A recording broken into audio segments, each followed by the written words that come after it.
जय हिंद। पिछले 2 वीडियो में हमने कर्मवीर कथा को हिंदी में डिस्कस कर लिया है और इसके ऑब्जेक्टिव क्वेश्चन की भी चर्चा कर ली है। यदि आपने नहीं देखा है तो प्लेलिस्ट सेक्शन में जाकर देख सकते हैं या फिर वीडियो के डिस्क्रिप्शन में लिंक है, आप वहां से भी देख सकते हैं। आज की इस वीडियो में हम इसके सब्जेक्टिव क्वेश्चन की चर्चा हिंदी में करेंगे क्योंकि हमारे ट्यूशन से हिंदी में ही क्वेश्चन पूछे जाते हैं। यदि पहले आप वो जाके दोनों वीडियो देख लीजिएगा, वो आपके लिए काफी हेल्पफुल होगा। देखिए, हमारा पहला क्वेश्चन है सब्जेक्टिव का कि राम परवेश राम किससे प्रभावित होकर अध्ययन में निरत हो गया। तो देखिए, ये हमारा पहला पैराग्राफ में दिया गया है कि राम परवेश राम शिक्षक की शिक्षण शैली से प्रभावित होकर अध्ययन में निरत हो गया।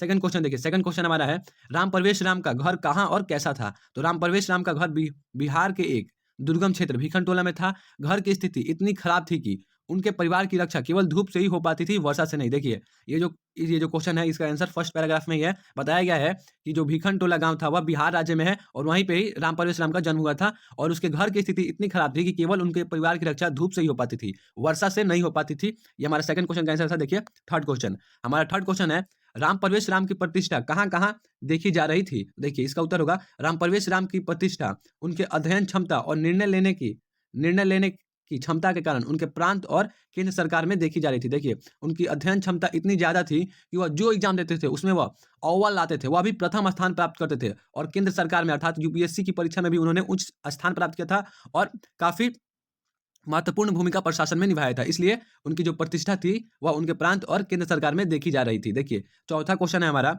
राम परवेश राम की चारित्रिक विशेषता क्या थी। देखिए, इसका उत्तर होगा राम परवेश राम एक दलित परंतु लगनशील और परिश्रमी बालक थे। ऐसे गांव में जन्म लिए जहां निर्धन, अशिक्षित एवं कष्टमय जीवन बिताते थे। वे शिक्षक का स्नेह पाकर धनाभाव के बीच भी अपना अध्ययन जारी रखा तथा विद्यालय एवं महाविद्यालय की परीक्षा में प्रथम स्थान प्राप्त किए।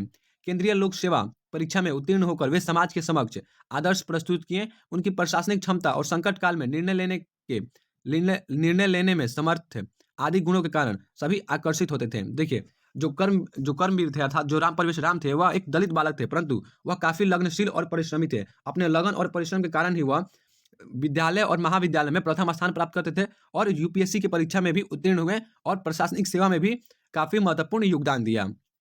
ये हमारा फोर्थ क्वेश्चन का आंसर था। देखिए, हमारा पांचवा क्वेश्चन है कर्मवीर कौन था तथा उसके जीवन से हमें क्या शिक्षा मिलती है। तो देखिए, इसका उत्तर होगा कर्मवीर कथा पाठ में एक निर्धन दलित बालक राम परवेश राम को कर्मवीर के रूप में चित्रित किया गया है। कर्मवीर कौन था? तो एक निर्धन दलित बालक था जिसका नाम राम परवेश राम था, उसी को कर्मवीर कहा गया है कर्मवीर कथा पाठ में। उनके जीवन से हमें शिक्षा मिलती है कि गांव में रहने वाले दलित एवं निर्धन छात्र भी मेहनत के बल पर सर्वोच्च शिखर पर पहुंच सकते हैं। लगन, उत्साह और धैर्य से मनुष्य किसी भी कठिनाई पर विजय प्राप्त कर सकता है। इससे हमें मेहनती बनकर सफलता प्राप्त करने की शिक्षा मिलती है। या फिर आप ये आंसर लिख सकते हैं या फिर ये देखिए, ये जो सेकंड आंसर होगा इसका, कर्मवीर कथा पाठ में एक निर्धन दलित बालक राम परवेश राम को कर्मवीर के रूप में चित्रित किया गया है। उनके जीवन से हमें शिक्षा मिलती है कि राजा का बेटा ही राजा नहीं बन सकता, बल्कि एक दलित बालक भी अपने लग्न, उत्साह, धैर्य और मेहनत से राजा बन सकता है।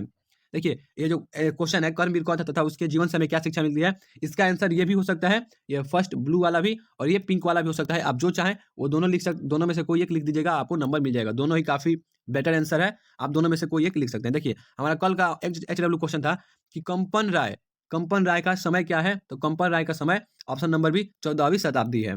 देखिए, आज का हमारा HW क्वेश्चन है कि इस संसार में कैसे लोग दुर्लभ है। देखिए, ये 2021 का फर्स्ट सीटिंग का क्वेश्चन है कि इस संसार में कैसे लोग सुलभ और कैसे लोग दुर्लभ हैं। यदि इसका आंसर आपको पता है तो कमेंट सेक्शन में लिखिए, यदि नहीं पता है तो नीति श्लोका पाठ का लेक्चर जाके देखिए, उसके बाद आके कमेंट सेक्शन में इसका आंसर मेंशन कीजिएगा। नेक्स्ट वीडियो में हम स्वामी दयानंद, जो कि एक निबंधात्मक पाठ है, इसकी चर्चा हम करने वाले हैं, जिसे देखने के लिए आपको हमारे चैनल को सब्सक्राइब करना होगा ताकि वीडियो की नोटिफिकेशन आपको मिल जाए।